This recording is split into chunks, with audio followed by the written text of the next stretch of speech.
வானிலை முன்னறிவிப்பு மற்றும் எச்சரிக்கை பற்றிய தகவல். சென்னை மண்டல வானிலை ஆய்வு மையத்தின் அறிவிப்பின்படி நேற்று 25/11/2025 மலாக்கா ஜலசந்தி பகுதிகளில் நிலவிய காற்றழுத்த தாழ்வு மண்டலம் இரவு ஆழ்ந்த காற்றழுத்த தாழ்வு மண்டலமாக வலுப்பெற்று அதே பகுதிகளில் நிலவியது. அதன் பிறகு இது மேற்கு திசையில் நகர்ந்து இன்று 26/11/2025 சென்யார் புயலாக வலுப்பெற்று மலாக்கா ஜலசந்தி மற்றும் அதனை ஒட்டிய வடமேற்கு இந்தோனேசியா பகுதிகளில் நிலவியது. பிறகு மேற்கு தென்மேற்கு திசையில் நகர்ந்து இந்தோனேசியா கடற்கரையை கடந்தது. குமரிக்கடல் மற்றும் அதனை ஒட்டிய தென்மேற்கு வங்கக்கடல் இலங்கை பகுதிகளில் நேற்று நிலவிய காற்றழுத்த தாழ்வு பகுதி இன்று ஆழ்ந்த காற்றழுத்த தாழ்வு பகுதியாக வலுப்பெற்று தென்மேற்கு வங்கக்கடல் மற்றும் அதனை ஒட்டிய தென்கிழக்கு இலங்கை இந்திய பெருங்கடல் பகுதிகளில் நிலவுகிறது.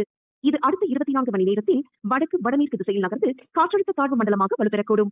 அதற்கடுத்து 48 மணி நேரத்தில் மேலும் வலுப்பெற்று அதே திசையில் நகர்ந்து தென்மேற்கு வங்கக்கடல் பகுதிகளில் வட தமிழகம் புதுவை கடலோர பகுதிகளை நோக்கி நகரக்கூடும். இதன் காரணமாக தமிழக கடலோர பகுதிகள், மன்னார் வளைகுடா மற்றும் குமரி கடல் பகுதிகளில் சூறாவளி காற்று மணிக்கு 35 முதல் 45 கிலோமீட்டர் வேகத்திலும் இடையிடையே 55 கிலோமீட்டர் வேகத்திலும் வீசக்கூடும். எனவே மீனவர்கள் எச்சரிக்கையாகவும் பாதுகாப்பாகவும் இருக்குமாறு கேட்டுக் கொள்ளப்படுகிறார்கள்.